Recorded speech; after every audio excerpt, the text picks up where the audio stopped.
नमस्कार। आज हम एक बहुत बड़े सवाल की तह तक जाने की कोशिश करेंगे। सवाल ये कि समाज में असली ताकत किसके हाथ में होती है और इसमें ये जो राज्य है, मतलब सरकार या हुकूमत, इसका रोल क्या है। हाँ, ये बहुत बुनियादी सवाल है। इसे समझने के लिए हमारे पास दो बहुत अलग अलग नज़रिए हैं जिनकी बात कुछ अकेडमिक लेखों में की गई है। एक है मार्क्सवादी सोच और दूसरी बहुलवादी सोच। तो हमारा आज का मिशन क्या है? देखिए, इन दोनों विचारों को आसान भाषा में समझना है। उनकी मुख्य बातें क्या हैं और क्यों लोग उन पर सवाल उठाते हैं। बिल्कुल, कोशिश यही रहेगी। तैयार हैं? चलिए, इस गुत्थी को सुलझाते हैं। शुरुआत करते हैं मार्क्सवादी नजरिए से। कम्युनिस्ट मैनिफेस्टो में एक बड़ी तीखी बात कही गई है। हाँ, काफी सीधी बात। वो कहते हैं, राज्य एक वर्ग का शोषण करने के लिए दूसरे वर्ग की संगठित ताकत के सिवा कुछ नहीं है। ये सुनने में तो बहुत कठोर लगता है। कठोर तो है। इसका मतलब क्या हुआ? क्या ये वाकई इतना सीधा है कि राज्य सिर्फ अमीरों का, मतलब पूंजीपतियों का एक हथियार है? हाँ, देखिए, मार्क्सवादी विचार मूल रूप से यही कहता है। ऊपरी तौर पर राज्य भले ही दिखाए कि वो सबके लिए है, निष्पक्ष है, जैसे कानून सबके लिए बराबर है। हाँ बिल्कुल, लेकिन मार्क्सवादी मानते हैं कि उसकी असली जड़ें उस वर्ग से जुड़ी हैं जिसके पास उत्पादन के साधन है, मतलब फैक्ट्रियां, जमीन, पूंजी के मालिक। तो राज्य उन्हीं के हितों की रक्षा करता है असल में। अच्छा। और ये सोच इस विचार से जड़ पकड़ती है कि राज्य पैदा ही तब हुआ जब समाज में निजी संपत्ति आई और लोग अमीर और गरीब में बंट गए, पूंजीपति और मजदूर। अब देखिए, जो ताकतवर वर्ग था उसे अपनी दौलत और अपना दबदबा बनाए रखने के लिए एक सिस्टम चाहिए था ना। हाँ बिल्कुल। वही सिस्टम राज्य बना। तो इस नजरिए से देखें तो पुलिस, फौज, कानून, अदालतें, ये सब ऊपरी तौर पर तो व्यवस्था बनाए रखने के लिए हैं। Law and order. हाँ, लॉ एंड ऑर्डर। लेकिन असल में इनका काम है गरीबों और मजदूरों को काबू में रखना, ताकि अमीरों का राज, जिसे वो पूंजीवाद कहते हैं, वो बिना रोक टोक चलता रहे। ये एक तरह से उस व्यवस्था को बनाए रखने वाला ढांचा है। ये तो काफी मतलब क्रांतिकारी विचार है। लेकिन क्या सारे मार्क्सवादी एक ही तरह से सोचते हैं?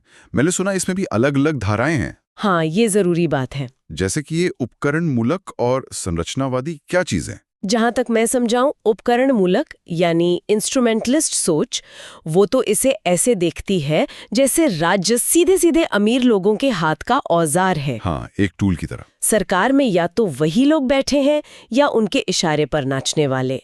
तो राज्य वही करता है जो मालिक वर्ग चाहता है। क्या ये सही है? हाँ, ये एक सीधा और कह सकते हैं सरल नजरिया है। हाँ, राज्य एक कठपुतली की तरह।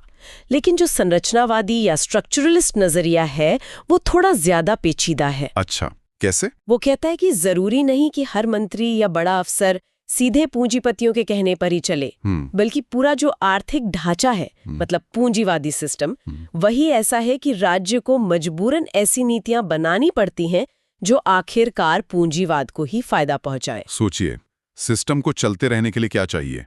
मुनाफा बनता रहे, मजदूर काम करते रहें, चीजें बिकती रहें, है ना? हाँ, तो राज्य, चाहे जो भी सरकार हो, उसे ऐसे फैसले लेने पड़ते हैं जिससे ये सब चलता रहे। इस मायने में राज्य के पास थोड़ी अपनी समझ या स्वायत्ता, ऑटोनॉमी होती है। अच्छा, वो पूरी तरह कठपुतली नहीं। हाँ, पूरी तरह नहीं, लेकिन वो स्वायत्ता रहती पूंजीवादी ढांचे के अंदर ही है। उसका अंतिम लक्ष्य पूंजीवाद को बचाए रखना ही होता है। अच्छा, मतलब सिस्टम खुद ही राज्य को एक खास दिशा में धकेलता है। और मार्क्स के साथ ही एंगल्स का भी कुछ ऐसा ही मानना था ना, कि राज्य हमेशा से नहीं था एकदम। एंगल्स का कहना था कि जब इंसान शुरुआती दौर में कबीलों में रहता था, जब निजी संपत्ति नहीं थी, कोई अमीर गरीब नहीं था, तब राज्य जैसी कोई चीज थी ही नहीं। कोई राजा, कोई पुलिस नहीं। कोई पुलिस, कोई जेल, कोई राजा नहीं था। राज्य तो तब पैदा हुआ जब समाज में वर्ग बने और उनमें टकराव शुरू हुआ, यानी अमीर गरीब का झगड़ा। हाँ, या मालिक और मजदूर का। ये टकराव इतना बढ़ गया कि उसे संभालने के लिए, या यूं कहें कि दबाने के लिए, एक अलग ताकत की जरूरत पड़ी। वही राज्य है। तो राज्य समाज के अंदर के झगड़ों का ही नतीजा है, उनकी उपज है। और इसी लॉजिक को आगे बढ़ाते हुए मार्क्स और एंगल्स ने ये भविष्यवाणी की थी। हाँ, वो भविष्य की बात। हाँ, कि जब मजदूर क्रांति करेंगे, पूंजीवाद को उखाड़ फेंकेंगे, और एक ऐसा समाज बनाएंगे जहां कोई वर्ग नहीं होगा, सब बराबर होंगे, जिसे वो क्लासलेस सोसाइटी कहते थे। वर्ग विहीन समाज। हाँ, वर्ग विहीन समाज। तब राज्य की जरूरत ही खत्म हो जाएगी। क्योंकि जब शोषण करने वाला और शोषित होने वाला वर्ग ही नहीं रहेगा तो उनके झगड़े को दबाने वाली संस्था यानी राज्य का क्या काम? सही बात है। वो अपने आप बेकार होकर धीरे धीरे खत्म हो जाएगा, जिसे वो कहते थे विदरिंग अवे, मतलब मुरझा कर गायब हो जाना। अरे वाह, राज्य का गायब हो जाना, ये तो बहुत बड़ी बात है। लेकिन क्या ये विचार पूरी तरह खरा उतरा? जाहिर है इस पर सवाल भी उठे होंगे। बिल्कुल। क्या कमजोरियां निकाली गईं इस मार्क्सवादी नजरिए में? हाँ, कई बड़ी आलोचनाएं हैं। पहली तो यही कि मार्क्सवाद हर चीज को सिर्फ वर्ग संघर्ष के चश्मे से देखता है। मतलब सिर्फ पैसे की लड़ाई? हाँ, आलोचक कहते हैं कि समाज में सिर्फ अमीर गरीब की लड़ाई ही सब कुछ नहीं होती। धर्म, जाति, भाषा, राष्ट्रवाद, ये चीजें भी तो लोगों को जोड़ती या तोड़ती हैं ना। हाँ, राजनीति पर असर डालती हैं। बिल्कुल। इनको नजरअंदाज करना शायद हकीकत से मुंह मोड़ना है। हम्म। दूसरी आलोचना है आर्थिक पहलू पर जरूरत से ज्यादा जोर देना। ऐसा लगता है मानो इंसान की सोच, उसका कल्चर, उसकी राजनीति, सब कुछ बस पैसे और अर्थव्यवस्था से ही तय होता है। इसे आर्थिक नियतिवाद या इकोनॉमिक डिटर्मिनिज्म कहते हैं। मतलब पैसा ही सब कुछ तय करता है? हाँ, ऐसा मानना। आलोचक कहते हैं कि ये दुनिया को समझने का एक बहुत ही सपाट तरीका है। जिंदगी इतनी सीधी नहीं होती। ठीक। तीसरी बात, वो जो वर्गहीन और राज्यहीन समाज का सपना है, हाँ, वो विधरवे वाला। हाँ, उसे कई लोग ख्याली पुलाव या यूटोपिया मानते हैं। सुनने में बहुत अच्छा लगता है, पर क्या सच में ऐसा हो सकता है? क्या इंसान का स्वभाव ऐसा है कि वो बिना किसी नियंत्रण या सत्ता के रह सके? इतिहास में तो ऐसा कोई उदाहरण नहीं मिलता जहां राज्य पूरी तरह खत्म हो गया हो। ये एक आदर्श हो सकता है, पर शायद व्यावहारिक नहीं। ये भी सोचने वाली बात। और सबसे ठोस आलोचना शायद इसके व्यावहारिक नतीजों से आती है। 20वीं सदी में जब रूस, चीन और पूर्वी यूरोप के देशों में मार्क्सवाद के नाम पर सरकारें बनी, तो क्या हुआ? हाँ, क्या हुआ? क्या वर्ग खत्म हो गए? क्या राज्य गायब हो गया? नहीं, उल्टा वहां एक नई तरह की तानाशाही आ गई। पार्टी के नेताओं और अफसरों का राज हो गया, लोगों की आजादी छिन गई और आर्थिक बराबरी भी नहीं आई। मतलब जो सोचा था वो हुआ नहीं? बिल्कुल नहीं। आखिर में ये सारे सिस्टम ढह गए। ये दिखाता है कि सिद्धांत और अमल में बहुत बड़ा फर्क था। तो मार्क्सवादी नजरिया राज्य को शोषक वर्ग का हथियार मानता है, लेकिन इसकी भी अपनी सीमाएं और आलोचनाएं हैं, खासकर जब इसे लागू करने की कोशिश हुई। तो सवाल उठता है, अगर ये नजरिया अधूरा है तो फिर राज्य को समझने का और क्या तरीका हो सकता है? बिल्कुल। क्या कोई ऐसा नजरिया है जो समाज की जटिलता को बेहतर ढंग से पकड़ता हो? यहीं पर शायद बहुलवादी यानी प्लूरलिस्ट सिद्धांत तस्वीर में आता है। ये क्या कहता है? ये कहता है कि आधुनिक समाज में ताकत किसी एक गुट जैसे पूंजीपतियों के हाथ में नहीं होती, बल्कि समाज में शक्ति हजारों अलग अलग समूहों के बीच बटी हुई होती है। हजारों समूह जैसे? जरा सोचिए, हमारे आसपास कितनी तरह के समूह हैं। मजदूरों की यूनियनें हैं, व्यापारियों के संगठन हैं, किसानों के समूह हैं, डॉक्टरों की एसोसिएशन है, वकीलों की बार काउंसिल है, धार्मिक संस्थाएं हैं, जातियों के संगठन है, पर्यावरण के लिए लड़ने वाले समूह हैं, महिलाओं के अधिकार समूह, छात्रों के संगठन। अरे लिस्ट बहुत लंबी है। हाँ, ये तो है। बहुलवादी कहते हैं कि समाज ऐसे ही अनगिनत हित समूहों यानी इंटरेस्ट ग्रुप्स का एक जाल है और ताकत इन्हीं में फैली हुई है। किसी एक के पास सारी ताकत नहीं है। अच्छा, तो ये सारे समूह अपनी अपनी बात मनवाने की कोशिश करते होंगे, दबाव डालते होंगे? बिल्कुल। तो फिर राज्य का क्या काम है इसमें? क्या वो भी बस एक और समूह है?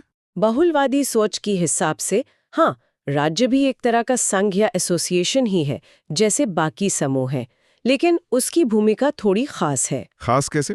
वो इन सब समूहों से ऊपर कोई परम सत्ता नहीं है, बल्कि मैदान में मौजूद खिलाड़ियों में से एक है, पर एक खास जिम्मेदारी के साथ। अच्छा। तो विचारक जैसे रॉबर्ट डाहल, जो इस सोच के बड़े पैरोकार हैं, वो कहते हैं कि ये सारे समूह लगातार अपने हितों के लिए लॉबिंग करते हैं, दबाव बनाते हैं, मोल भाव करते हैं। हाँ, प्रेशर ग्रुप्स। और सरकार जो नीतियां बनाती है वो असल में इन्हीं समूहों के बीच की खींचतान और समझौतों का नतीजा होती है।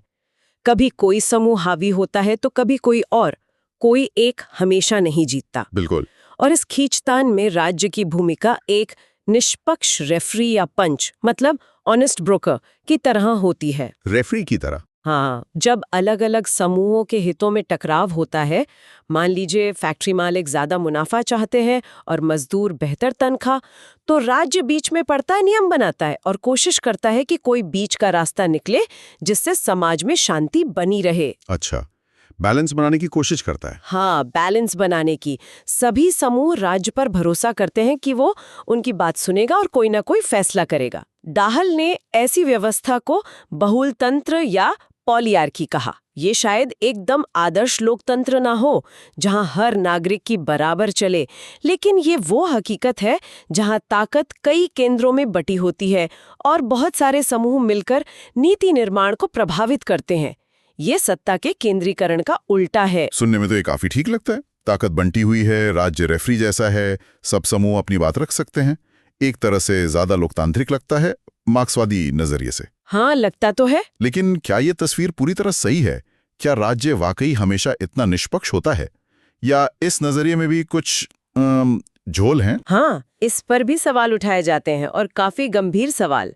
पहली बात, क्या राज्य को सिर्फ एक और समूह मान लेना ठीक है? क्यों नहीं? आलोचक कहते हैं नहीं, क्योंकि राज्य के पास एक ऐसी चीज होती है जो किसी और समूह के पास नहीं होती, संप्रभुता, सॉवरेंटी। हाँ, संप्रभुता। इसका मतलब है अपने इलाके में कानून बनाने और उसे लागू करने की सबसे बड़ी ताकत और जरूरत पड़ने पर बल प्रयोग करने का एकाधिकार, जैसे पुलिस या सेना का इस्तेमाल। कोई ट्रेड यूनियन या कंपनी ये नहीं कर सकती। इस मायने में राज्य बाकी सबसे अलग और ऊपर है। उसे सिर्फ एक और समूह कहना शायद सही नहीं। ये बात तो है। दूसरी आलोचना ये है कि बहुलवादी सोचते हैं कि राज्य का काम बस समूहों के बीच पंचायती करना है।